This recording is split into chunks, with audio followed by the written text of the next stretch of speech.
parenthèse culture.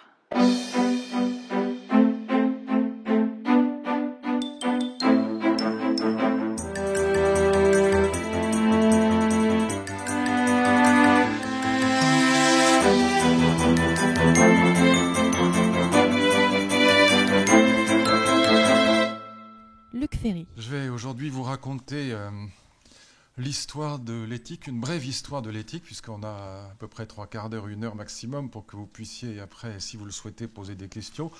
Petite remarque préalable avant d'entrer dans le vif du sujet. Je ne ferai pas... J'ai fait la semaine dernière une différence entre spiritualité et morale, une différence qui pour moi est absolument cruciale. En revanche, je ne ferai pas de différence entre éthique et morale. Un mot est grec, l'autre est latin, mais il n'y a aucune différence a priori entre les deux termes. Ils ont exactement la même étymologie. On peut, si on veut, quand on a deux mots, faire une différence entre éthique et morale.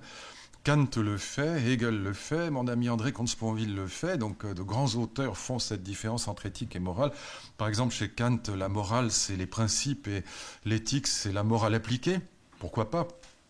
Je ne ferai pas cette différence. Il faut dire qu'en allemand, ce ne sont pas les mêmes mots. C'est Moralität et Sittlichkeit.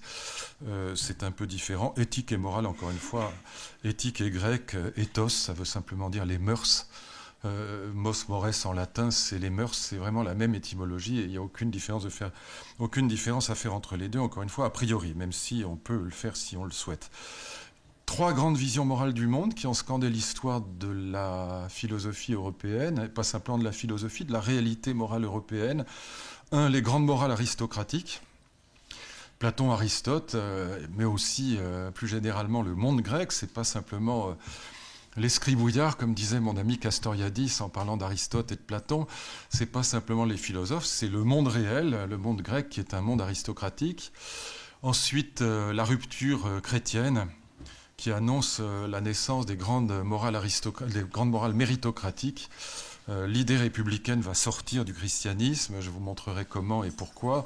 Et puis une nouvelle vision morale du monde qui apparaît dans les années 1960, ce que j'appelle l'éthique de l'authenticité. Donc 3 grandes visions morales du monde que je vous raconte maintenant. Dans le monde grec, Platon, Aristote, en tout cas c'est mes philosophes, mes scribouillards de référence, Platon, La République, Aristote, l'Éthique à Nicomaque, les 2 grands livres d'éthique aristocratique, les 2 grands fondements de l'éthique aristocratique. Il y a 4 grands traits caractéristiques, si je voulais faire ce que Max Weber appelle un type idéal, 3 grands traits caractéristiques du modèle moral aristocratique. 3 ou 4 grands traits caractéristiques de cette morale aristocratique. Je dis 3 ou 4 parce qu'on pourrait peut-être les fondre, mais je vais les distinguer, mais ça revient au même, dans ce type idéal donc de la morale aristocratique qui va pratiquement durer en Europe jusqu'à la Révolution française. Le monde féodal est encore un monde aristocratique, avec des esclaves, avec des serfs, avec une hiérarchie des êtres, avec l'idée que les meilleurs, les aristocrates, doivent exercer le pouvoir. 4 grands traits, disons 4 grands traits pour ce type idéal des morales aristocratiques. Premier grand trait, l'idée qu'il existe une hiérarchie naturelle des êtres, de tous les êtres, des êtres humains, des animaux, des yeux, des chevaux, je vais y revenir. L'idée d'une hiérarchie naturelle des êtres, il y a des bons par nature, il y a des mauvais par nature, il y a des moyens par nature. Et par exemple, dans la République de Platon, qui est un modèle de théorie politique aristocratique, la cité est juste, la cité platonicienne est juste, non pas quand les chefs de la cité, les rois ou les présidents sont élus par la volonté générale, par la majorité, mais la cité est juste quand elle reproduit l'ordre de la nature. Les bons en haut, les moyens au milieu, les mauvais en bas. C'est ça qui est juste. Autrement dit, on est dans le cosmologico-politique.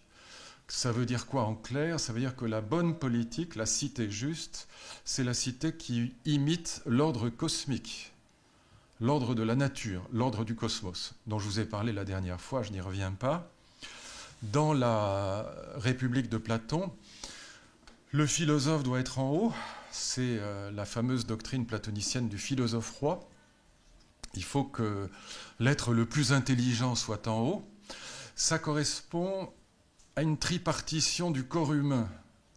Le nous en grec, c'est l'intelligence qui conduit à la sagesse. Le nous, il est dans la tête, il est en haut. Au milieu, on a la classe des gardiens, des soldats, des guerriers. Ce sont ceux qui protègent la cité, ce sont ceux qui font la guerre. Et les guerriers, ça correspond au diaphragme, au milieu du corps. C'est le thumos, le cœur, le courage. La vertu des philosophes rois, c'est l'intelligence, le nous, la tête, c'est en haut. La vertu des guerriers, c'est le courage, c'est le cœur, c'est au milieu. Et en bas, il y a les esclaves, les artisans, les ouvriers, ceux qui font tourner la boutique, si je puis dire, ceux qui alimentent la cité en biens matériels, on a besoin d'eux, mais ils correspondent au bas-ventre, à l'épitumia, au mauvais désir. Nous, thumos, épitumia. Nous, l'intelligence, thumos, le courage, épitumia, les désirs matériels, le bas-ventre. Les trois parties du corps humain, les trois parties de la cité, on voit qu'on a un cosmologico-éthique, on a l'idée, encore une fois, que le juste, c'est l'ajusté. Ça, c'est très profond comme idée dans tout le monde aristocratique. Ce qui est juste, c'est ce qui est ajusté à l'ordre du monde. C'est ce qui est adjointé, si je puis dire, à l'ordre du monde. Chacun à sa place. Tout le droit romain sortira de cette éthique aristocratique. La formule générale du droit romain, c'est rendre à chacun le sien. Ça veut dire remettre chacun à sa place quand quelqu'un est sorti de sa place, quand il a pris plus que sa part. Redonner à chacun sa part, rendre à chacun le sien, c'est ça que ça veut dire. Pas plus que ta part, c'est ça la justice. Et la part se calcule en fonction du degré de perfection naturelle des individus. J'ai écrit un livre qui s'appelait « Le Nouvel Ordre écologique » il y a une vingtaine d'années, qui était un livre sur l'écologie fondamentaliste, enfin sur les différents courants de l'écologie. Et j'avais commencé ce livre par analyser une pratique qu'on a un peu oubliée, même beaucoup oubliée, même totalement oubliée, qui paraît complètement ridicule aujourd'hui, mais qui domine tout le Moyen-Âge européen, qui est la pratique des procès d'animaux. Au Moyen-Âge, il y avait beaucoup de procès d'animaux. On instruisait des procès de rats, de charançons, de hannetons, de grenouilles, de dauphins dans le port de Marseille. Pas de sardines, mais les dauphins quand même. Et c'est assez amusant quand on retrouve les actes de ces procès d'animaux. Parce que, par exemple, il y a un procès de rat, il y a un procès de truie, la truie de Falaise, qui est célèbre, on est au XVe siècle. Il y a un procès aussi de charançon, on retrouve les actes de ces procès, ces actes qui sont rédigés en latin. Et alors, c'est assez fascinant pour nous aujourd'hui, parce que ça paraît complètement grotesque. On attribue au rat ou au charançon un avocat. Il y a une plaidoirie. Alors, les plaidoiries sont parfois quand même, franchement, à hurler de rire. Par exemple, j'ai retrouvé une plaidoirie en faveur des rats, parce qu'il y avait comme ça une espèce d'invasion de rats dans un village, près du diocèse d'Autun. Et donc, avant d'ouvrir les portes de l'officialité, l'officialité, c'est le tribunal épiscopal qui est présidé par l'évêque, tribunal religieux évidemment. Avant d'ouvrir les portes de l'officialité, eh bien, le garde champêtre, tenez-vous bien, allait dans les champs et il convoquait les rats. Il convoquait les rats, donc il tapait sur son tambour, il hurlait dans la campagne, les rats, vous êtes convoqués tel jour, telle heure à l'officialité. Les deux portes de l'officialité seront grandes ouvertes, vous pourrez rentrer et on vous aura donné un avocat. Évidemment, les rats ne venaient pas. Donc ils étaient jugés par contumace. Non, mais c'est pas une blague, ça paraît très drôle, mais c'est vrai. Ils étaient jugés par contumace. Donc l'avocat commençait la plaidoirie en disant que, attendu que derrière chaque pâté de maison des chats attendaient les rats avec des dents aiguisées et un air méchant, mes clients, disait-il, n'ont pas pu se rendre à l'officialité. Donc je vous prierai d'excuser, Monsieur le Président, mes clients qui n'ont pas pu venir. Et maintenant, le procès peut commencer. Il y avait évidemment un procureur qui accusait les rats violemment de toutes sortes de méfaits. L'avocat plaidait en faveur des rats en disant que c'était des créatures de Dieu, qu'on ne pouvait pas leur reprocher de manger les céréales, par exemple, que c'était dans la nature du rat que de manger comme les êtres humains. Et puis finalement, eh bien, l'évêque rendait son jugement. Pourquoi je vous raconte ça?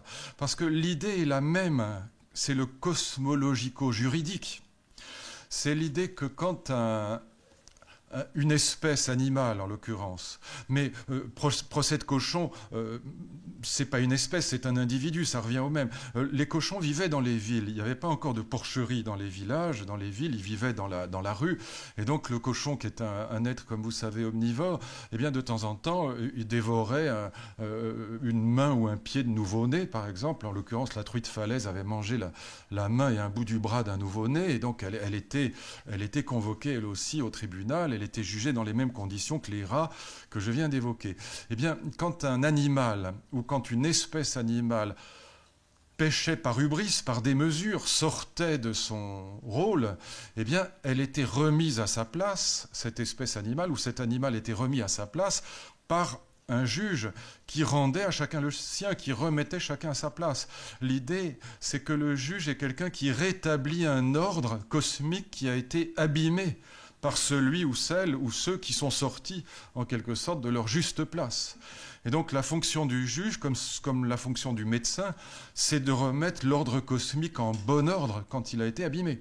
Vous voyez pourquoi on pouvait condamner aussi bien des rats ou des charançons ou des grenouilles que des êtres humains. Alors aujourd'hui, évidemment, ça nous paraît ridicule, mais à l'époque, c'est pas que les hommes du Moyen-Âge étaient délirants, ils n'attribuaient pas des intentions maléfiques aux rats ou aux charançons, mais de toute façon, il fallait quand même un jugement pour remettre chacun à sa place et rétablir l'ordre, mais l'ordre au sens non pas de la police aujourd'hui, mais rétablir l'ordre au sens de l'ordre cosmique, de l'ordre naturel qui a été lésé. Deuxième trait caractéristique des grandes morales aristocratiques, de ces morales naturalistes par conséquent, où chacun doit être à sa place, donc les bons en haut, les moyens au milieu, les mauvais en bas, comme dans la République de Platon, eh bien, dans cette perspective-là, la vertu morale, arrêtée en grec, ça s'appelle arrêter la vertu. Dans les textes de Platon et d'Aristote, la vertu grecque c'est l'arrêter, eh bien, la vertu n'est pas un devoir-être, elle ne s'exprime pas comme un commandement ou comme un devoir. Tu dois, tu ne dois pas. Faire ci, faire ça. Ça n'est pas un idéal opposé à la nature. Mais la vertu, ou c'est pas une lutte contre la nature, la vertu. Une lutte courageuse contre une nature paresseuse ou égoïste, par exemple.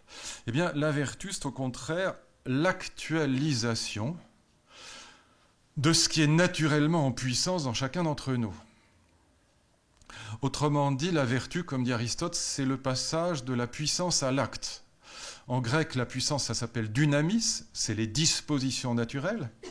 C'est ce qui est en puissance dans chacun d'entre nous, dans chaque être, quel qu'il soit.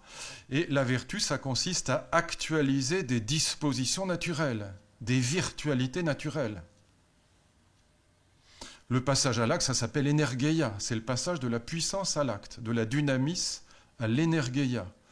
L'actualisation de la nature. Comme dira Hans Jonas, un philosophe allemand qui est mort il y a quelques années, qui était un grand disciple d'Aristote, un philosophe de l'écologie d'ailleurs, eh bien, dans la perspective aristocratique grecque, les fins morales sont domiciliées dans la nature, disait-il. Les fins sont domiciliées dans la nature. Ce ne sont pas les fins morales des idéaux antinaturels. On verra que dans la morale républicaine, c'est exactement le contraire. La morale est un devoir-être, la vertu, c'est la lutte contre la nature. Là, au contraire, c'est l'actualisation de la nature. Qu'est-ce que c'est qu'une éducation ? C'est pourquoi, d'ailleurs, je le signale aussi, parce que c'est la même chose qu'avec les procès d'animaux. Aristote, par exemple, parle dans l'éthique à Nicomaque d'un œil vertueux.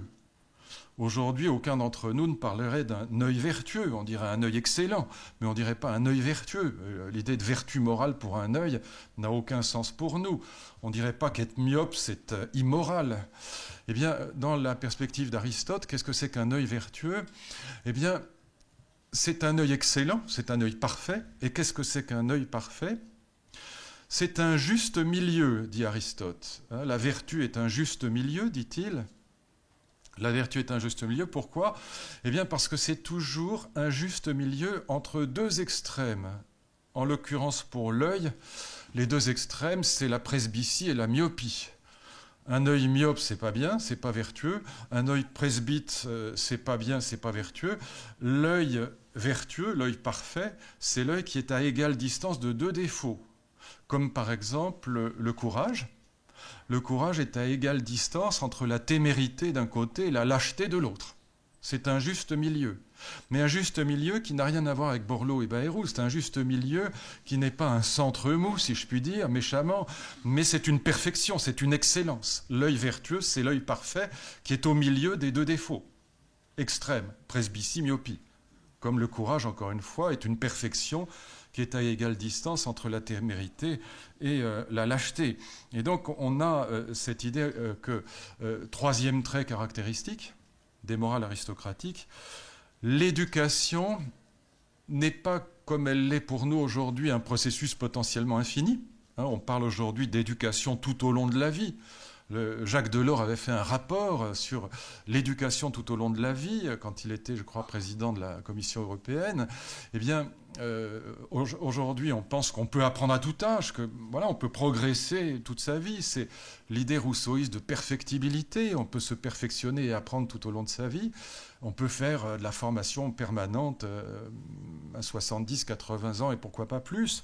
Au contraire, dans la perspective grecque, l'éducation est un processus fini. C'est un processus fini. Une fois qu'on a actualisé les dispositions naturelles d'un être humain, d'un enfant, eh ben c'est terminé. Il a atteint son sommet, si je puis dire. Puisqu'on ne peut pas sauter au-dessus de sa nature. Une fois qu'on a actualisé les dispositions naturelles, après, on ne peut que décliner. Ça ne s'arrangera pas. Donc, une fois qu'on est passé de la puissance à l'acte, l'éducation, encore une fois, elle s'arrête. Après, on gère, mais on ne progresse plus. Et dans cette perspective-là, quatrième trait qui est peut-être le plus important et qui découle des trois autres, jusqu'à la Révolution française, l'aristocrate va se définir comme un être qui ne travaille pas. Il a des esclaves pour ça, ou des serfs. Il ne travaille pas. Un aristocrate ne travaille jamais. Il ripaille, il fait la guerre, il médite, il s'exerce dans les arts, dans les sciences éventuellement, dans la philosophie, dans ce que vous voudrez, dans la musique, mais il ne travaille pas, il s'exerce. Ça n'est pas la même chose. C'est même le contraire. Et vous allez retrouver ça, par exemple, dans les arts et les sports aujourd'hui, qui sont les deux domaines dans lesquels le monde aristocratique n'a pas disparu. Pourquoi l'aristocrate ne travaille pas? Quelle est la différence entre exercice et travail? Travail, c'est quoi le travail? Alors l'étymologie, vous la connaissez tous, un tripalium, c'est un instrument à 3 pieds qui servait à attacher les malheureux qu'on allait torturer au Moyen-Âge, c'est du latin du Moyen-Âge. Mais le travail, c'est quoi? C'est une activité qui consiste à transformer la nature hostile. On laboure, on travaille, on transpire quand on travaille, c'est pénible, d'où l'étymologie, tripalium, c'est une torture, en tout cas c'est pénible, c'est une activité pénible, mais surtout c'est une activité de transformation de la nature. Culture et agriculture marchent ensemble, c'est le même mot, et transformant la nature, on se transforme soi-même. Et donc l'idée de travail, c'est l'idée d'une double transformation de la nature. Alors dans le monde aristocratique, quand on a une nature bien née, bien douée, quand on est un eugène au sens étymologique du terme, bien né, eugénisme, bien né, eh bien on n'a pas besoin de transformer sa nature, il faut l'actualiser simplement, mais surtout pas la transformer puisqu'elle est parfaite. Et donc il faut actualiser sa nature, non pas la transformer. Et qu'est-ce qui actualise la nature? C'est l'exercice. Prenez dans les arts, il y a un exemple qui m'a toujours fasciné parce qu'il correspond tout à fait, ou dans les sports, je vais prendre plutôt dans les sports, mais ça revient au même, un exemple tout à fait aristocratique. McEnroe, qui était en effet incroyablement doué. McEnroe se moquait toujours de Borg et de Villas, qui étaient pour lui des laborieux. Eux, ils travaillaient, ils tapaient dans la balle toute la journée. Ils avaient des sparring partners, ils tapaient contre le mur. McEnroe disait toujours, oui, évidemment, ils ont besoin de travailler, parce que ce sont des laborieux, ils ne sont pas très doués, donc il faut qu'ils transforment leur nature. Bon, moi, disait-il, je ne travaille jamais, je me contente de jouer le double pour rester en forme, à Wimbledon ou à Roland-Garros, mais je ne tape jamais dans la balle, je n'ai pas besoin de ça. Et donc, au fond, il pensait de lui-même, d'ailleurs à juste titre, qu'il était un aristocrate du tennis et qu'il n'avait pas besoin de travailler. Exercer lui suffisait. Se maintenir en état lui suffisait. Et il était suffisamment doué, en effet, pour battre Villas et Borg à la fin régulièrement. Alors il jouait comme un chat, il avait un coup de patte comme ça, et il transpirait pas, lui, il n'avait pas besoin de se fatiguer pour jouer, c'était juste le talent aristocratique, le don naturel. Hein. Et donc, même chose dans les arts, pensez que Menuhin, Yehudi Menuhin, jouait les grands concertos romantiques, donc les plus difficiles, les plus virtuoses, Beethoven, Mendelssohn, Brahms, Max Bruch, les grands concertos romantiques. Eh bien, Tchaïkovski, il jouait ces grands concertos romantiques, il avait 7 ans, 8 ans, 9 ans. Donc de toute façon, réfléchissez à ça, il n'avait pas travaillé beaucoup. Les dons naturels l'emportaient de très très très très loin sur le travail. Évidemment, ce qui faisait son talent, si je puis dire, c'était quelque chose de mystérieux, un héritage génétique, que sais-je. Si on était bouddhiste, on dirait la réincarnation d'un grand violoniste qui avait vécu dans les siècles passés. Mais c'est évidemment une image, c'est pour désigner un mystère qui est le mystère du don naturel, le mystère du don naturel de l'aristocrate, qui n'a pas besoin de travailler, qui est tellement doué que tout lui vient naturellement, et non pas par le travail, par l'effort. Et donc, dans ce monde aristocratique, encore une fois, on va définir l'aristocrate jusqu'à la Révolution française comme celui qui ne travaille pas. C'est les roturiers qui travaillent. Les bourgeois vont se mettre à travailler. Les esclaves, évidemment, avant les bourgeois. Mais la classe laborieuse, non, ce n'est pas la tasse de thé des aristocrates. C'est le moment chrétien, le deuxième moment de cette histoire de l'éthique qui va rompre avec le monde aristocratique. Et comme je vous le disais tout à l'heure, paradoxalement, car c'est évidemment un paradoxe, la République va sortir du christianisme. L'école républicaine, laïque et anticléricale, paradoxalement, va sortir du message chrétien. Et le texte clé dans l'affaire, pour comprendre la rupture avec le monde grec, c'est la parabole des talents. Dans l'évangile de Matthieu, vous avez cette fameuse parabole des talents. Je vous la rappelle, c'est la naissance du monde moderne, c'est la naissance du monde à la fois démocratique et méritocratique. Tout ce que les aristocrates détestent. Que dit la parabole des talents? Elle est cruciale, cette parabole. Et encore une fois, débarrassez-vous de l'imagerie habituelle selon laquelle la République serait l'adversaire absolu du monde chrétien, de l'Église. Ça, c'est l'image qu'on a, d'ailleurs pour des raisons historiques évidentes. Je l'ai dit quand même avant de rentrer dans le fond du sujet. Au moment de la Révolution française, ça commence en 1790, il y a ce fameux conflit entre l'Église et la République naissante qui touche à la question de la constitution civile du clergé. La République demande aux prêtres de signer la constitution civile du clergé et les prêtres refusent, beaucoup d'entre eux refusent de signer. Beaucoup vont signer, mais beaucoup ne vont pas signer. Et en 92, il va y avoir ces fameux massacres de septembre, terrifiants, c'est une horreur absolue, c'est pas racontable en termes de sadisme, de cruauté, enfin tout ça est ignoble.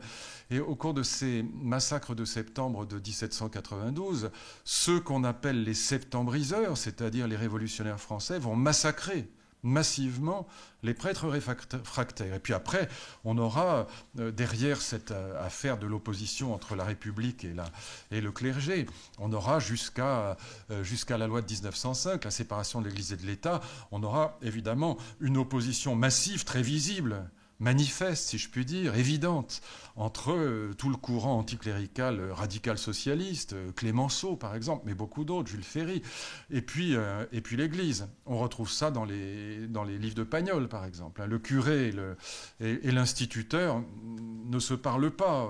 En vérité, ils défendent exactement les mêmes valeurs, je vais vous montrer pourquoi. Et d'ailleurs, ils s'aiment bien, ils vont à la chasse ensemble dans Pagnol, hein. Et d'ailleurs, Don Camillo et Pépone sont en vérité très proches l'un de l'autre. Moralement, ils disent la même chose en vérité. Pourquoi? Parabole des talents, j'y reviens.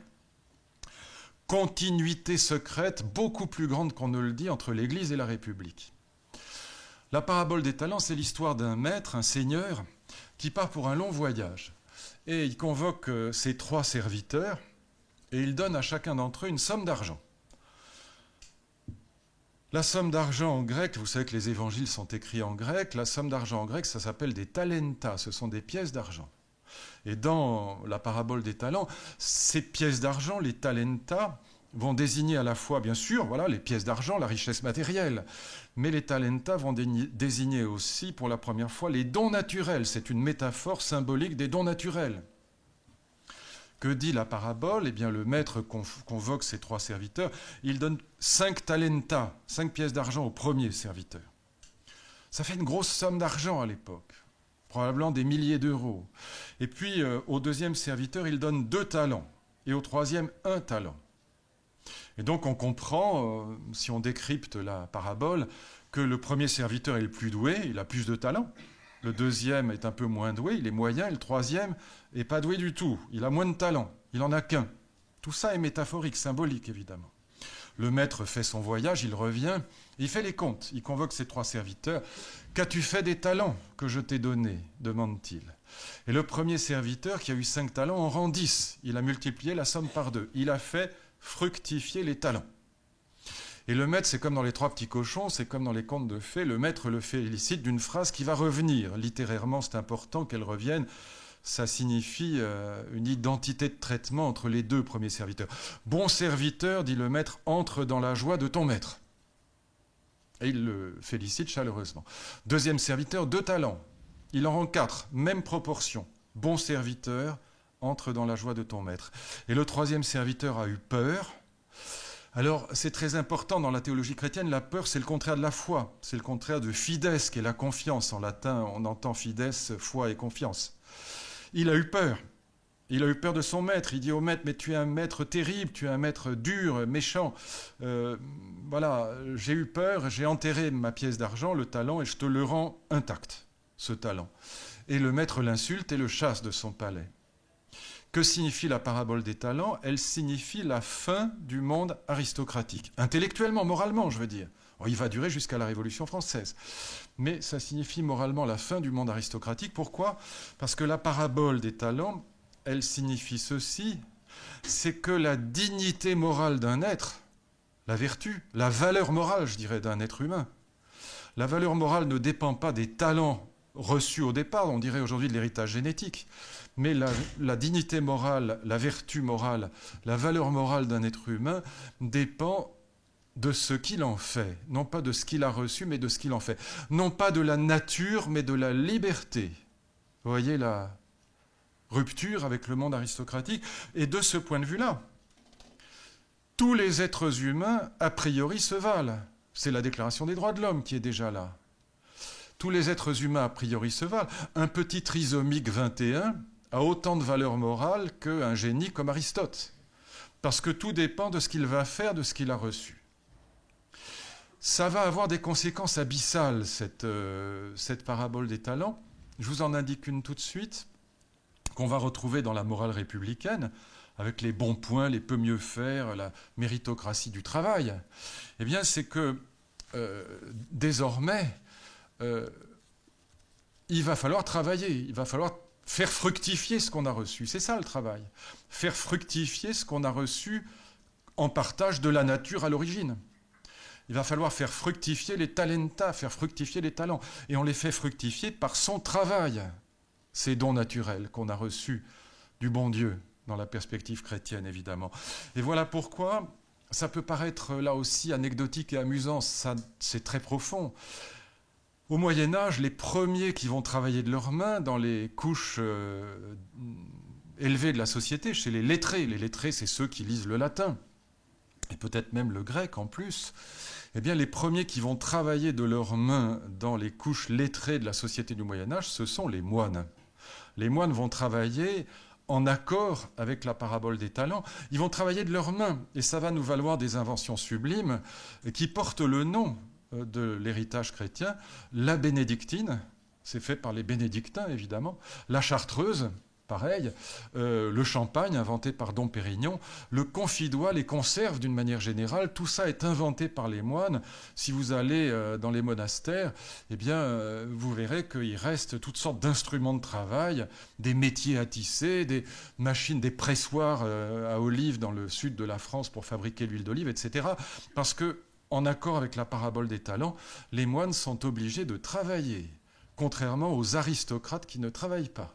Ce sont les premiers, encore une fois, à travailler dans les couches supérieures de la société.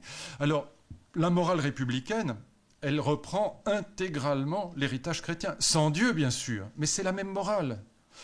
Le texte clé dans l'affaire, c'est un texte qui va être une véritable Bible pour les révolutionnaires français et qui sera presque à égalité avec le contrat social, c'est les fondements de la métaphysique des mœurs de Kant, donc la morale de Kant.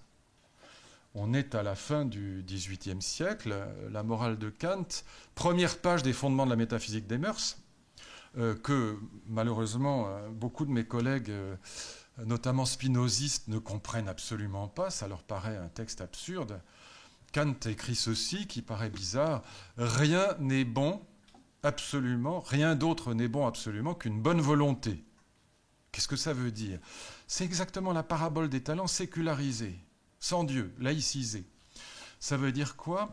Ça veut dire que, et Kant le dit de manière tout à fait explicite, c'est encore une fois parfaitement dans la lignée de la parabole des talents, la preuve, dit Kant, que les dons naturels n'ont aucune valeur morale en soi. C'est que tous les dons naturels, l'intelligence, la force physique, la beauté, la mémoire, etc., tous les dons naturels, sans aucune exception, peuvent être mis indifféremment au service du mal ou au service du bien. Vous pouvez utiliser votre intelligence ou votre beauté pour nuire à autrui, pour tromper autrui, etc. Beaucoup plus facilement d'ailleurs la plupart du temps que pour aider autrui, c'est beaucoup plus facile de faire du mal que de faire du bien. Mais ce que Kant veut dire, c'est qu'en soi, les talents naturels sont moralement neutres. Esthétiquement, ils sont formidables, bien sûr, en termes de séduction, mieux vaut être, etc., jeune, beau et riche que violet et moche. Bon. Mais ça, c'est une question de séduction, c'est une question esthétique, mais ce n'est pas une question morale. Sur le plan moral, encore une fois, les dons naturels sont indifférents, ils sont neutres. Vous pouvez les mettre au service du bien, au service du mal. Et donc, ça prouve une chose, c'est que la vertu ne réside pas dans les dons naturels. C'est ça que Kant veut dire. La vertu réside dans ce qu'on en fait. Donc dans la liberté et pas dans la nature. La vertu va du coup changer complètement de signification. Alors pour être complet, il faudrait que j'ajoute une chose, mais ça nous entraînerait très loin dans l'histoire des sciences. On pourrait en parler ou en reparler avec mon ami Étienne Klein. Mais évidemment, entre-temps, qu'est-ce qui s'est passé? C'est que la nature a changé de sens. La nature a changé de sens. Dans le monde grec, la nature, le modèle, c'est le modèle aristotélicien. La nature, elle est bonne. C'est ce que je vous disais la semaine dernière du cosmos. La nature, elle est juste, belle, ordonnée, harmonieuse. C'est l'ordre cosmique. Il est magnifique. Il est grandiose. Il est divin.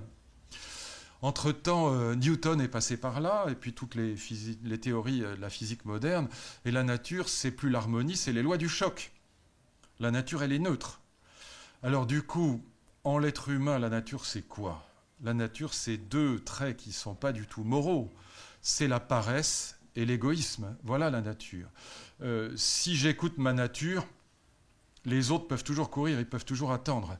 Pour que je prenne en compte le souci de l'autre, pour que je prenne en compte l'altérité, pour que je sois altruiste et que je ne sois pas simplement égoïste, il faut que je lutte contre ma nature. Ma nature, elle est spontanément paresseuse et égoïste. Si je me laisse aller à ma nature, je ne pense qu'à moi, à mon cher moi, comme dira Freud, et pas du tout aux autres. Et par ailleurs, je n'ai aucune envie de travailler. Je suis paresseux, naturellement, et égoïste. Et du coup, vous voyez que la nature change complètement de sens. La nature n'est plus la vertu change complètement de sens. La vertu n'est plus l'actualisation de la nature, mais la lutte contre la nature. La vertu va se définir comme le courage de s'opposer à notre nature.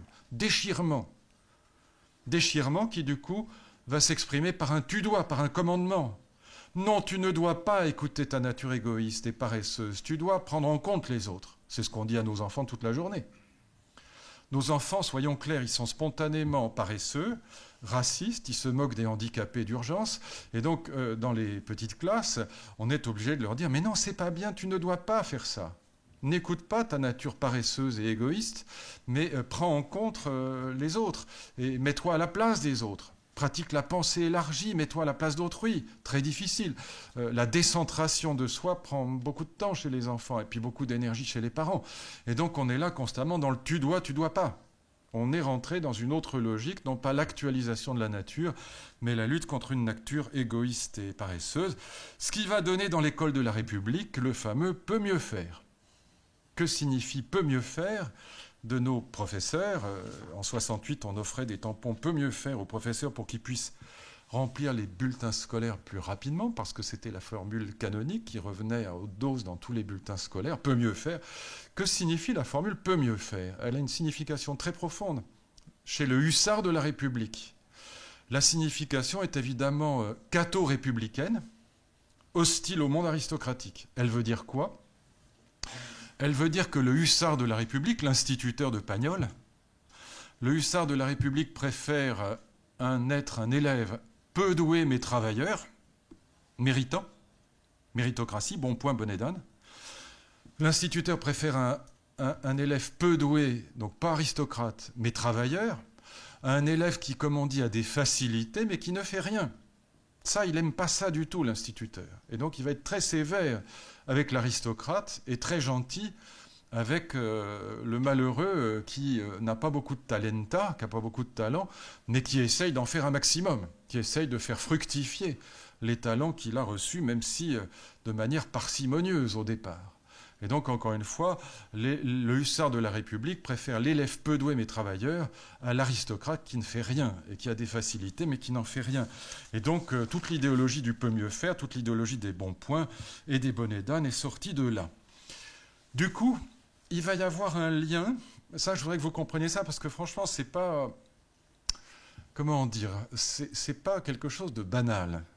Il va y avoir un lien indissoluble entre la valorisation du travail, qui est complètement dévalorisée chez les aristocrates.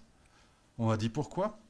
Vous allez avoir un lien étroit entre la valorisation du travail et l'idée républicaine, telle que la France va la mettre en place, car c'est la France qui met en place l'idée républicaine. C'est vraiment l'idée politique française par excellence. D'ailleurs, encore aujourd'hui, très mal comprise par nos voisins européens qui ne savent toujours pas ce que c'est que la laïcité républicaine, ce côté anticommunautariste qu'on va développer chez nous. Tout ça est très mal compris en Allemagne, en Angleterre. Et d'ailleurs, par exemple, sur la question de l'immigration, ça a des conséquences énormes. En Allemagne, en Angleterre, comme à New York, on a des ghettos qui se... Oh, des ghettos, c'est trop dire, mais on a des communautés qui se juxtaposent. Quand vous allez à New York, vous avez Chinatown, vous avez Little Italy, etc. Les communautés sont juxtaposées les unes à côté des autres. Et au fond, on trouve que c'est la démocratie qui veut ça. Nous, républicains français, nous sommes partisans de l'assimilation. Plutôt, nous l'avons été jusqu'aux années 60, 70. Après, on est devenu démocrate comme nos voisins, plus ou moins. On est aujourd'hui, le cul entre deux chaises pour être français. C'est pour ça que l'intégration marche si mal. C'est qu'on n'a jamais réussi, depuis maintenant 40 ans, 50 ans, à choisir entre un modèle démocrate et un modèle républicain. C'est entre un modèle de juxtaposition de ghetto et un modèle d'intégration-assimilation. Chevènement, Guénaud, Finkielkraut, Régis Debray défendent un modèle républicain intégrateur et à la limite assimilateur. Mais en revanche, la deuxième gauche est favorable à des, je dirais pas à des ghettos, mais à des communautés, à ce que, par exemple, on enseigne, non pas en français, mais dans la langue étrangère des primo-arrivants, pour qu'on respecte leur culture et qu'on ne soit pas violemment colonisateur, si je puis dire, ou néocolonisateur, assimilateur, intégrateur, républicain. Donc vous voyez que vous avez là un débat qui va être considérable sur la question de l'immigration, comme sur la question de l'éducation, entre pédagogues d'un côté, démocrates et républicains de l'autre. Débat immense, encore une fois, sur l'éducation comme sur l'immigration. L'origine morale est très importante. Et c'est Kant qui va mettre au jour ce lien extraordinairement profond entre l'idée républicaine et la notion de travail, à l'école comme dans la société.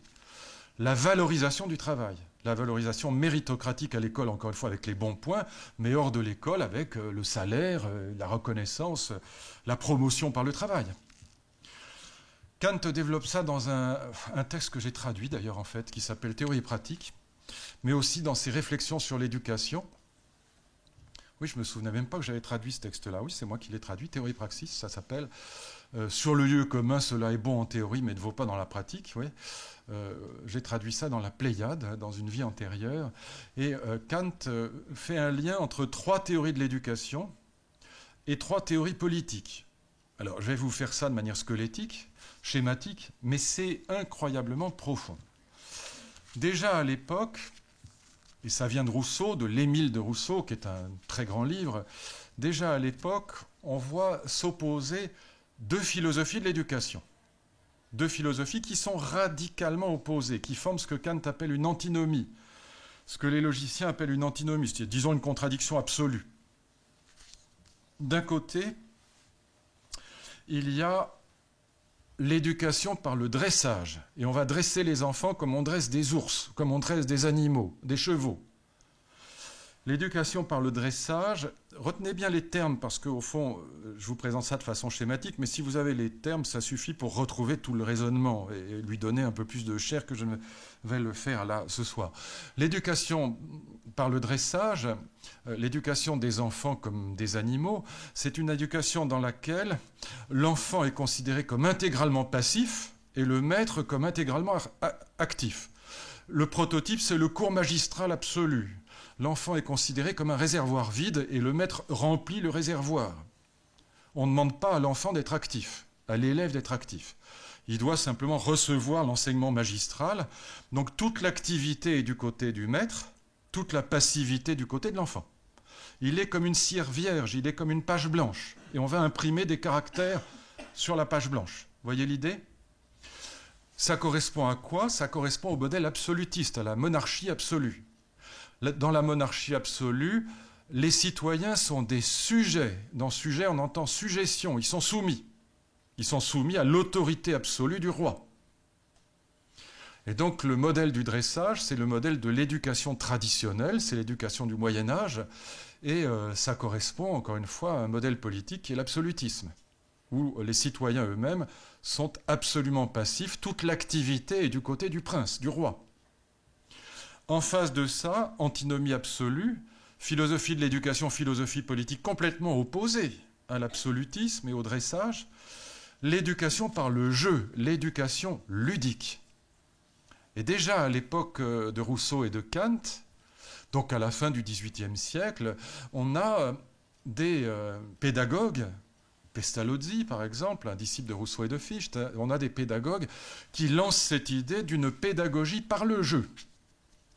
Pourquoi embêter nos enfants avec les mathématiques ? C'est tellement ennuyeux. Pourquoi ne pas remplacer les mathématiques par des jeux intelligents comme le jeu d'échecs ?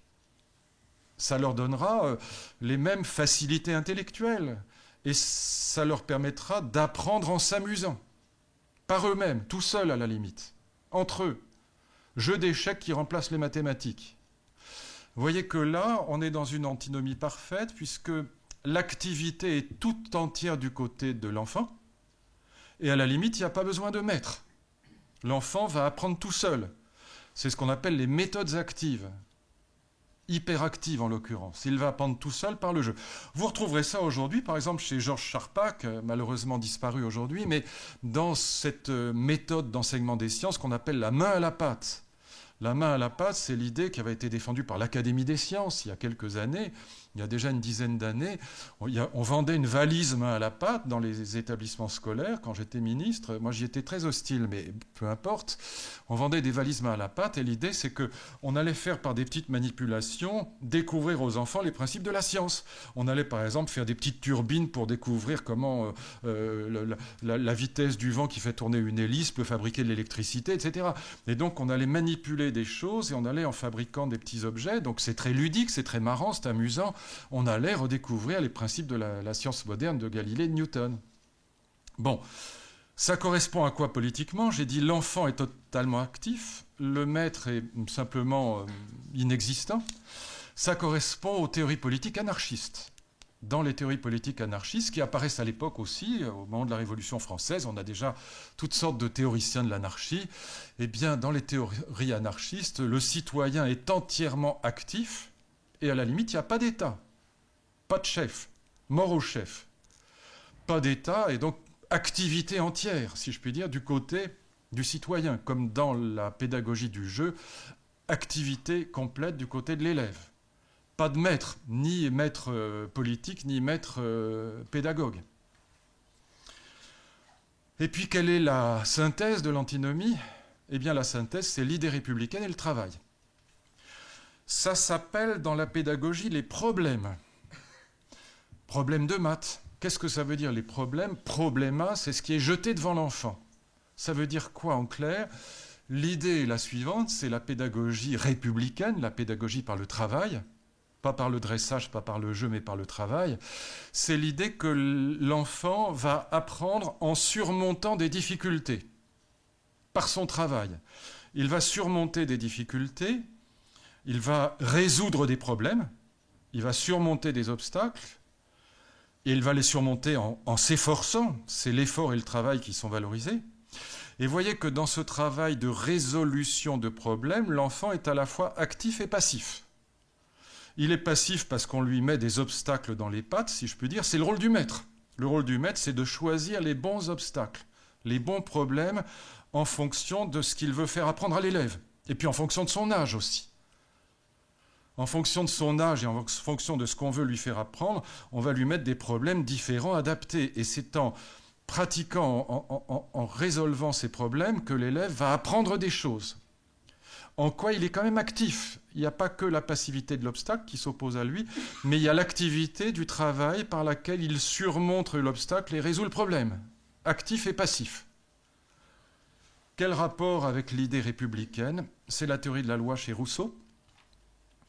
L'idée est la suivante, c'est que lorsque nous votons les lois, soit directement, comme en Suisse, dans une démocratie directe, héritière d'ailleurs de Rousseau. Rousseau est suisse, hein, il est protestant et suisse, c'est pas un français catholique, très très différent. Rousseau, c'est un philosophe allemand qui parle français, pour dire les choses simplement. Il est genevois et protestant. Or, il va se convertir au catholicisme un temps pour coucher avec sa maîtresse, mais sinon, il va revenir bientôt au protestantisme, et culturellement, c'est un Allemand qui parle français. C'est un Suisse. Et dans sa théorie de la loi, on vote les lois soit directement dans la démocratie directe, la démocratie d'assemblée, soit indirectement dans le régime représentatif, comme c'est le cas chez nous, c'est-à-dire que ce sont nos représentants qui votent la loi, ce qu'on appelle les députés, les sénateurs, les parlementaires. Ça revient au même. Suffrage direct, suffrage indirect, démocratie directe, démocratie représentative, le principe est le même. De toute façon, ça part de la souveraineté populaire au départ, parce que c'est quand même nous qui votons pour les députés et les sénateurs. Indirectement, mais quand même. Eh bien, lorsqu'on vote la loi directement ou indirectement, on est actif, vous êtes bien d'accord. Au moment du vote, on est actif. Mais une fois qu'on a voté la loi, si je puis dire, elle nous retombe dessus. On est passif, on est obligé d'obéir. Et il y a une contrainte. La punition, la sanction, l'amende, la prison, etc. Et donc, dans le rapport à la loi, dans le rapport républicain à la loi, comme dans le travail, le citoyen est à la fois actif quand il vote et passif quand il a voté. Il est donc, dit Rousseau, c'est le vocabulaire de Rousseau, il est souverain et sujet. Souverain quand il vote, c'est lui le vrai souverain, c'est la souveraineté populaire, et sujet quand il a voté. Exactement comme dans le travail.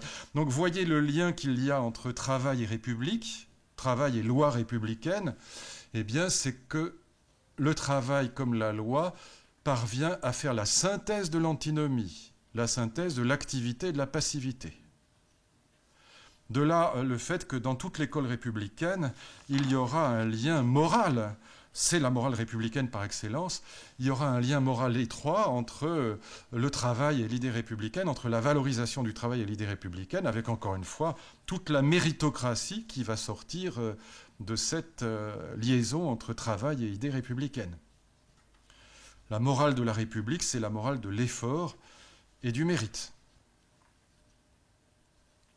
Troisième âge de cette histoire, de cette brève histoire de l'éthique, le troisième âge, et puis je m'arrêterai là, encore 5-10 minutes maximum, troisième âge de cette histoire de l'éthique, eh bien, ce modèle républicain et ce modèle aristocratique qui avait dominé toute l'Europe pendant des siècles,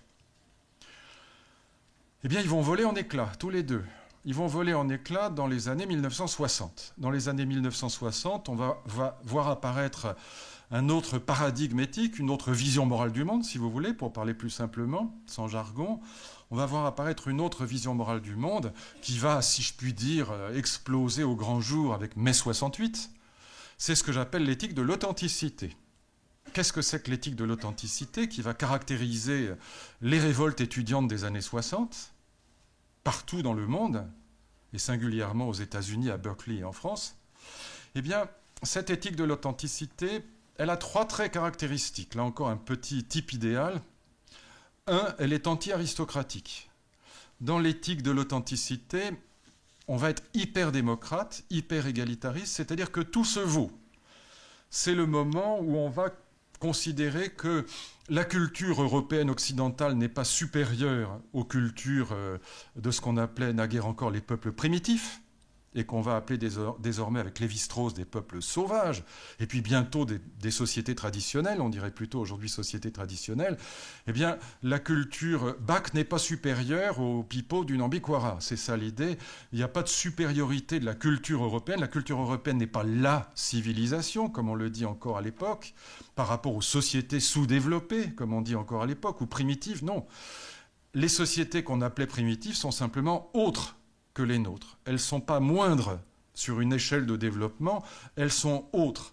Et donc toutes les cultures se valent, toutes les civilisations se valent. Il n'y a pas une hiérarchie des civilisations. Et de la même manière, à l'intérieur d'une culture comme la culture européenne, l'idée qui va dominer les années 60, c'est qu'il n'y a pas une haute culture et une basse culture. On dit souvent à l'époque, il n'y a pas la grande musique et puis la mauvaise musique, ou la musique populaire. Il y a la bonne et la mauvaise musique, simplement. Et donc, c'est le moment où la bande dessinée, par exemple, va être mise au même niveau que Shakespeare ou Flaubert, et où toutes les cultures, que ce soit à l'intérieur de l'Europe ou dans le rapport de l'Europe avec l'Afrique ou l'Asie, eh bien, toutes les cultures se valent. Mais aussi sur le plan sexuel, c'est ça qui est très intéressant, évidemment. Sur le plan sexuel, toutes les pratiques sexuelles se valent du moment qu'elles sont authentiques. C'est pour ça que j'appelle ça l'éthique de l'authenticité. Dans les manuels d'éducation sexuelle américains, tout étudiant américain, c'est marrant, ça n'a pas pris tellement en France, mais tout étudiant américain a un manuel d'éducation sexuelle dans sa bibliothèque. Moi qui ai beaucoup enseigné aux États-Unis, je regardais toujours les manuels d'éducation sexuelle parce que c'était quand même à mourir de rire. Et donc vous avez toutes les étapes, tout le parcours du combattant, si je puis dire, ce qu'il faut faire ici, là, à tel endroit du corps de la dame en particulier. Mais enfin, pour la dame, c'est pareil dans l'autre sens, pour les garçons. Et puis si on est homosexuel, c'est pareil dans les deux sens. Et donc vous avez tous les compartiments du jeu. Alors parfois, c'est assez croquignolet. Bon, je suis filmé, enregistré, mais tant pis. Par exemple, pour apprendre à mordiller le bout des seins des dames, on s'exerce sur des grains de raisin. Et alors, quand le grain de raisin explose, on n'a pas bon, par exemple, on a une mauvaise note, mais quand on arrive comme ça, à le vider un peu, mais sans le faire exploser, c'est qu'on peut partir tranquille.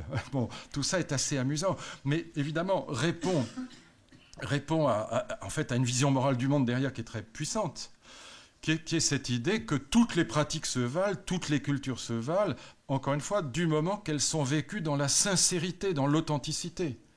Et que ça fait plaisir, qu'on s'éclate, comme on dit. Le but, c'est de s'éclater, pas le grain de raisin. Mais voilà, le reste, si j'ose dire, je vous laisse imaginer. Eh bien, on est là dans une logique qui est celle, je vais y revenir, de l'épanouissement de soi, du plaisir et de l'authenticité. On est rentré dans la société d'hyperconsommation, la société capitaliste moderne, dans laquelle il s'agit de consommer d'urgence, de se faire plaisir. Tous les slogans de 68 sont des slogans jouissifs et jouisseurs. Il est interdit d'interdire, sous les pavés la plage, jouir sans entrave. Tout ça accompagne l'essor du libéralisme. En vérité, ce qui est très marrant dans mai 68, c'est qu'il n'en restera strictement rien sur le plan politique, à proprement parler. On n'a pas changé de régime politique, on est dans la société la plus capitaliste qui soit aujourd'hui. La constitution de 58 n'a pas changé, elle est toujours là. Enfin, celle de 58 rectifiée 62 est toujours là. On n'a pas non plus changé donc ni de régime politique ni de régime économique. Pas de révolution à la Tocqueville, pas de révolution à la Marx. En revanche, révolution dans les mœurs, évidemment.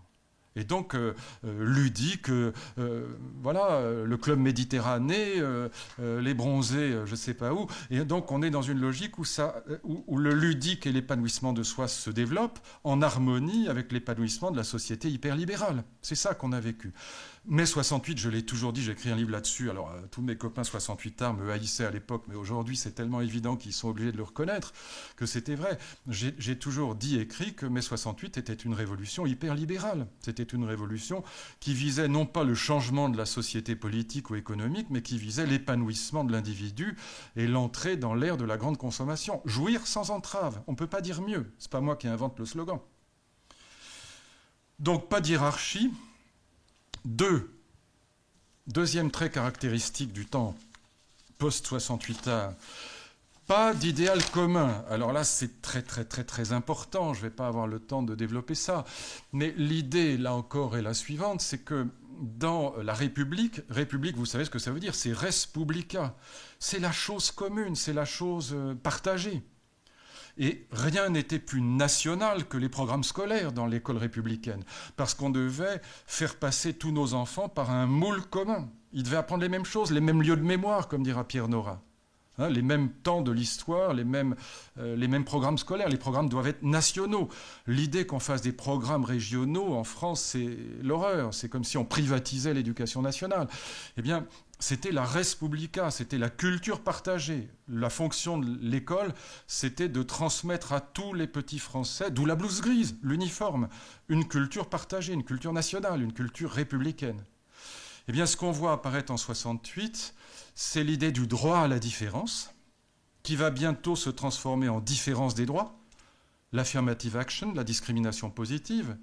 Et là où on voit que c'est très libéral, c'est très marrant, parce que je vois Alain Min, qui est un de mes amis, Nicolas Sarkozy, François Pinault, c'est pas des gauchistes. Bon, eh bien, ils sont tous favorables à la discrimination positive. On est dans une logique libérale, hein, dans une logique d'affirmative action. Discrimination positive, c'est le moment où le droit à la différence se transforme en différence de droit, c'est en politique de quotas. L'idée républicaine est totalement hostile à ça, bien sûr.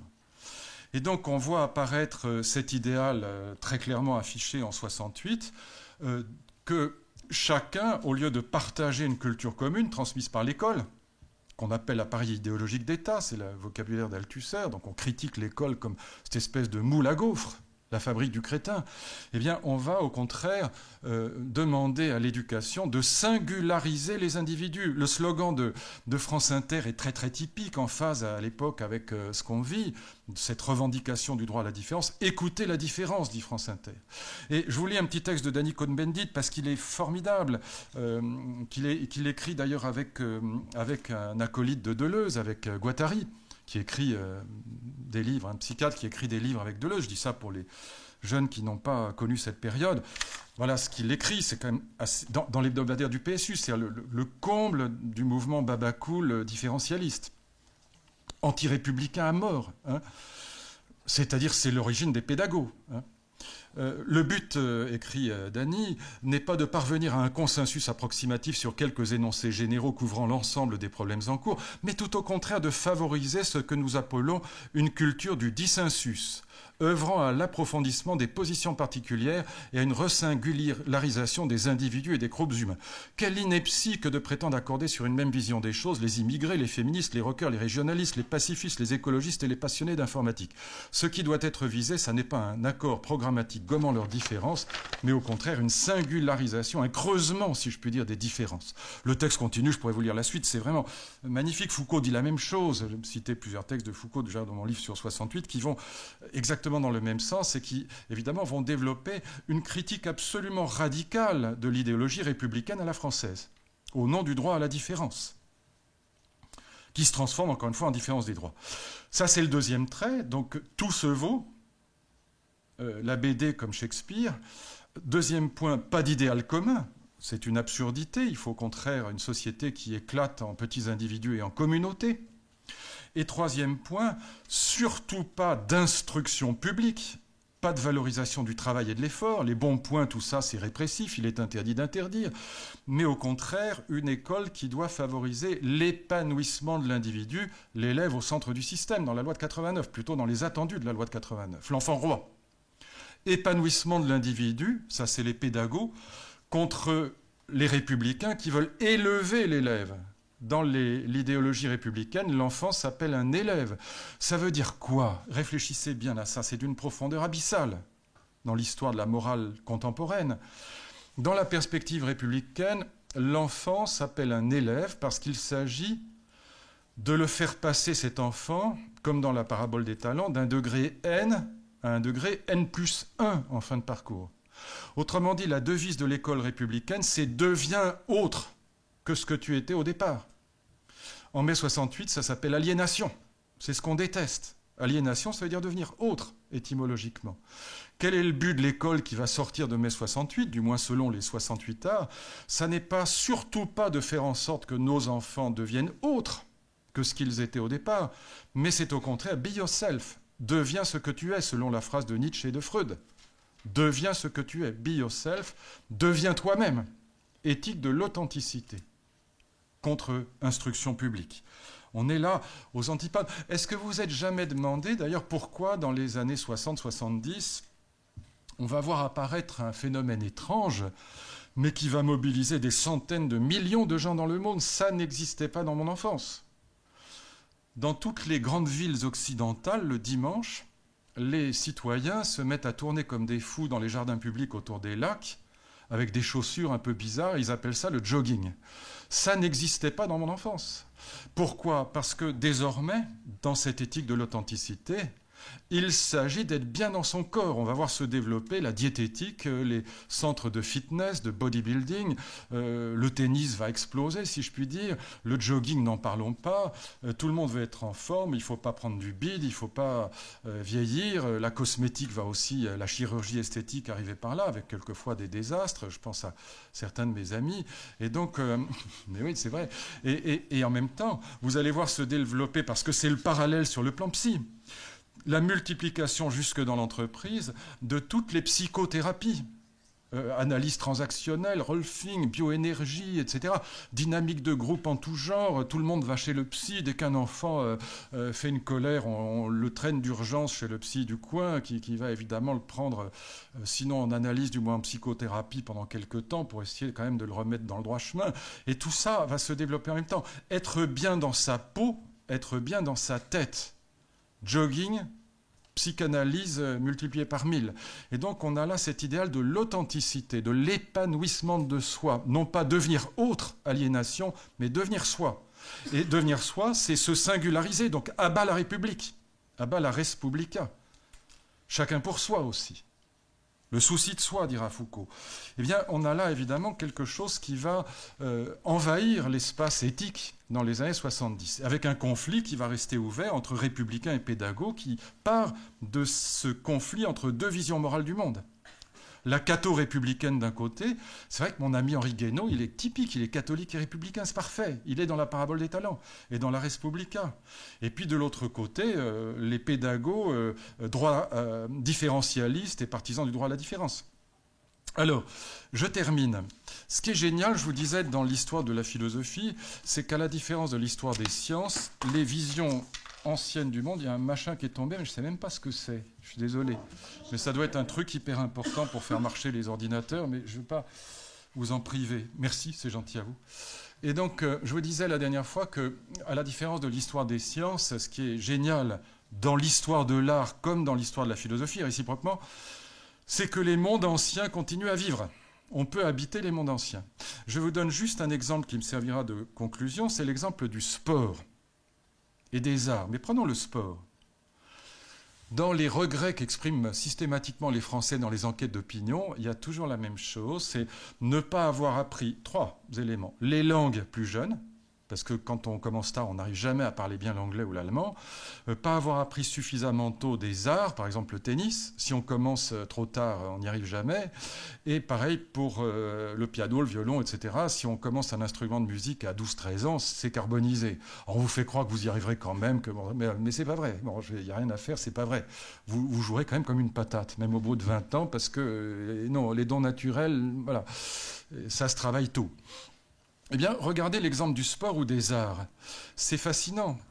vous allez retrouver dans les sports et les arts, vous allez retrouver les trois visions morales du monde aujourd'hui. Et encore une fois, les Français expriment ce regret de ne pas avoir commencé plus tôt. Ah, comme j'aurais aimé jouer du violon ou pratiquer le tennis. Voilà, si j'avais commencé à 5 ans, peut-être que j'aurais gagné Wimbledon. Bon, j'ai commencé à 12 ans, ou 13 ans, ou 15 ans, ou 20 ans, ou 30 ans, c'est trop tard. Vous pouvez rentrer dans un sport ou dans un art, mettons le violon ou le tennis, ou le piano ou le tennis, vous pouvez rentrer pour 3 raisons qui correspondent. Et les parents ont ça en tête. Vous pouvez rentrer dans le tennis, mettons, on voit ça, pour ceux qui ont joué un peu au tennis, on voit ça autour des cours de tennis, c'est fascinant.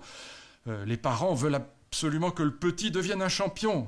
Voilà, il a 15 ans, il est classé 15-5, mais il va quand même gagner Wimbledon. Non, c'est rare.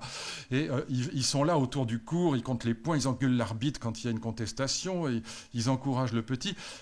On est dans le monde aristocratique. On voudrait que son petit devienne le meilleur, un aristocrate.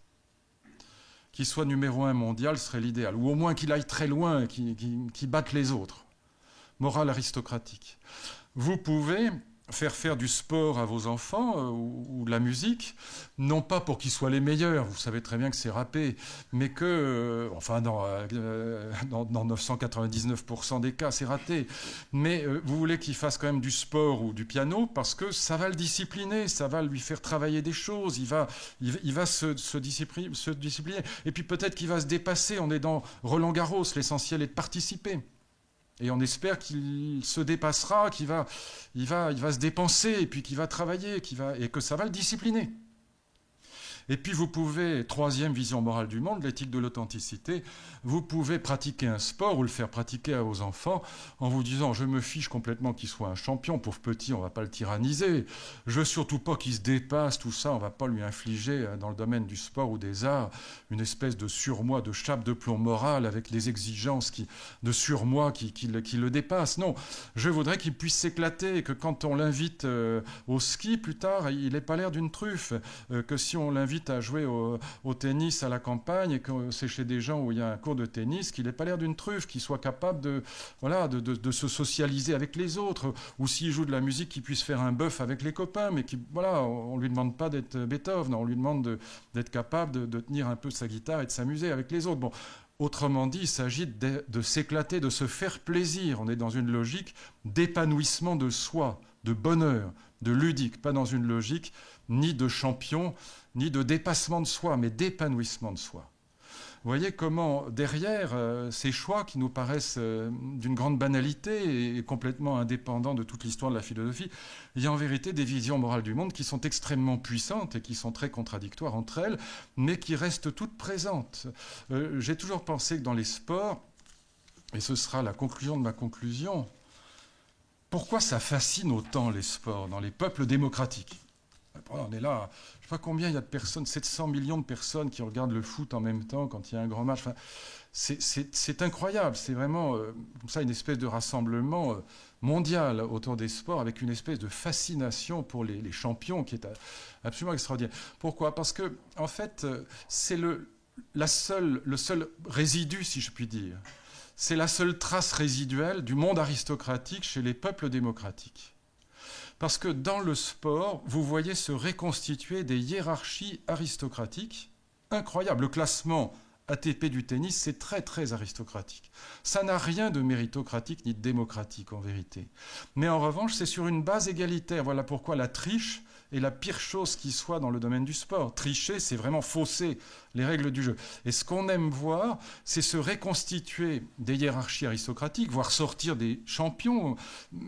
À nul autre pareil, on est complètement inférieur par rapport à eux, alors qu'on a les mêmes chaussures que McEnroe, la même raquette que lui, le même short que lui, à peu près le même corps que lui. C'est pas Schwarzenegger, il n'est pas monstrueux. Bon, il est comme tout le monde, mais quand il est en face de vous, vous touchez pas la balle, tout simplement. Et donc il y a là quelque chose comme la reconstitution d'une hiérarchie aristocratique sur une base absolument démocratique, égalitariste. Et c'est ça qui fascine évidemment dans le sport. Et c'est un bon exemple du fait que, voilà, mes 3 visions morales du monde, elle se succède dans l'histoire, mais elle reste présente dans le monde contemporain. On peut vivre plus ou moins dans chacune d'entre elles selon les moments, selon les situations, selon les objets de réflexion. Mais c'est ça qui est grandiose dans l'histoire de la philosophie, comme dans l'histoire de l'art. Ça ne disparaît pas, ça reste présent. Merci à vous. Question d'auditeur. Il y a un mot qui n'est jamais apparu dans les 3 visions que vous avez développées et qui a une place importante dans l'évolution de l'éthique que vous avez présentée, c'est la dimension spirituelle de l'éthique. Est-ce que vous pourriez nous dire quelques mots sur l'évolution et la place qu'elle... Oui. Le rapport à la transcendance, hein, je ne mets pas le côté religion pure, mais le rapport à la transcendance de l'homme dans cette évolution. Alors très volontiers, mais c'est ce que j'ai fait la dernière fois. J'ai proposé, c'était ma première intervention la dernière fois, une différence radicale à mes yeux entre spiritualité et morale. Ça n'a rien à voir. Et par exemple, pour la dimension chrétienne, la parabole des talents, je n'ai parlé que de l'aspect moral du christianisme, en aucun cas de l'aspect spirituel du christianisme. L'aspect spirituel, c'est la doctrine du salut. Et ça n'a à la limite aucun rapport. La doctrine du salut, c'est la mort de Lazare, c'est la résurrection de Lazare, c'est la question des rapports entre l'amour et la mort. C'est tout à fait autre chose. Et donc la distinction que j'ai proposée en commençant ces cours la semaine dernière, c'est une distinction, encore une fois, radicale, claire et nette entre les valeurs morales et les valeurs spirituelles. Et donc je vous redis les choses très rapidement. Les valeurs morales, je viens de les évoquer là. Les valeurs spirituelles, donc les valeurs morales, elles touchent en gros à la question des rapports à autrui, pour dire les choses très simplement. Elles touchent à la question des rapports à autrui, comment on organise la cité. C'est aussi bien le droit à la politique qui découle de la morale, d'une certaine manière. Comment on organise la vie commune des êtres humains, de ces êtres qui sont quand même caractérisés par une très grande méchanceté, la capacité de faire du mal. Comment on les met ensemble, malgré cette formidable capacité d'égoïsme, de paresse, de méchanceté qui nous caractérise au plus haut point. Partir de l'idée que les hommes sont bons, c'est quand même évidemment se planter à tous les coups. Et donc la question morale, c'est la question de l'accord en quelque sorte de ces individus étranges que nous sommes. La question de la spiritualité n'a aucun rapport. La question de la spiritualité, des valeurs spirituelles, qui sont d'ailleurs 1000 fois plus importantes que les valeurs morales dans nos vies, elles sont liées à la question de l'amour et de la mort pour l'essentiel. Ça commence avec Gilgamesh, dont je vous parlerai la prochaine fois, épopée absolument grandiose, premier livre jamais écrit dans l'histoire de l'humanité. Ce que je disais la dernière fois, c'est que même si vous appliquiez parfaitement les valeurs morales, quelles qu'elles soient, dans ces schémas que je viens d'évoquer, ça ne changerait rien au fait que même si vous êtes très gentil avec les autres, que vous appliquez les valeurs morales les plus parfaites, mettons-nous dans la morale chrétienne ou la morale républicaine, c'est le plus simple, c'est quand même là-dedans qu'on vit pour l'essentiel aujourd'hui, eh bien, ça ne vous empêcherait pas de mourir, ça n'a rien à voir. Vous pouvez être très gentil, vous mourrez quand même. Ça ne vous empêchera pas, le cas échéant, d'être malheureux en amour. Vous pouvez être un type épatant sur le plan moral et puis être cocu, ça n'a rien à voir. Et malheureux en amour, ça n'a aucun rapport. Vous pouvez être un type épatant sur le plan moral et que le gendarme vous apprenne qu'un de vos enfants a eu un accident de la route et qu'il est mort. Ça n'a rien à voir avec la morale. Vous voyez, dernier trait, mais il est très important. Vous pouvez être un type épatant sur le plan moral et vous ennuyer dans la vie à mourir. Trouver que le métier que vous avez n'est pas le bon, que la vie quotidienne est ennuyeuse, que, comme je le disais bêtement la semaine dernière, avoir chaque soir la même femme dans le même lit et chaque matin les mêmes nez au milieu de la figure au bureau, ça peut être fastidieux. Ça, ce sont les questions de spiritualité. Les questions de spiritualité, elles touchent à la question de la vie bonne. C'est pas la question morale. La question morale, c'est la question de la vie en commun, c'est la question de la vie avec les autres. Et donc, ne confondons pas morale et spiritualité. Et à l'intérieur même des grandes religions, bien sûr, il y a un lien entre les deux. Mais malgré tout, la parabole des talents, je peux parfaitement la sortir du cocon chrétien pour, ce que j'ai fait tout à l'heure, l'installer au cœur de l'idée républicaine, y compris chez un ratsoc anticlérical fanatique. La morale sera la même que celle des chrétiens. Donc Camillo et Pépin ont la même morale, mais ils n'ont pas la même spiritualité. Le communisme et le christianisme, c'est pas la même spiritualité. L'une est une religion de salut céleste et l'autre une religion de salut terrestre. Vous voyez? Donc ne confondons pas morale et spiritualité. Bien sûr qu'il y a un lien dans les grandes religions entre les deux, mais encore une fois, malgré ce lien, c'est quand même deux secteurs complètement séparés. Et la meilleure preuve en est qu'encore une fois, on peut retirer la parabole des talents de son contexte chrétien et la faire descendre dans un contexte parfaitement laïque et même parfaitement athée, sans qu'elle soit pour autant altérée. Vous voyez, en revanche, la spiritualité chrétienne, non, ça vous ne pouvez pas l'intégrer dans un univers intégralement athée. Il y a un moment où la résurrection de Lazare, pour y croire, il faut avoir la foi. Pour croire que l'amour est plus fort que la mort et qu'on va retrouver les gens qu'on aime plus tard au paradis, il faut avoir la foi.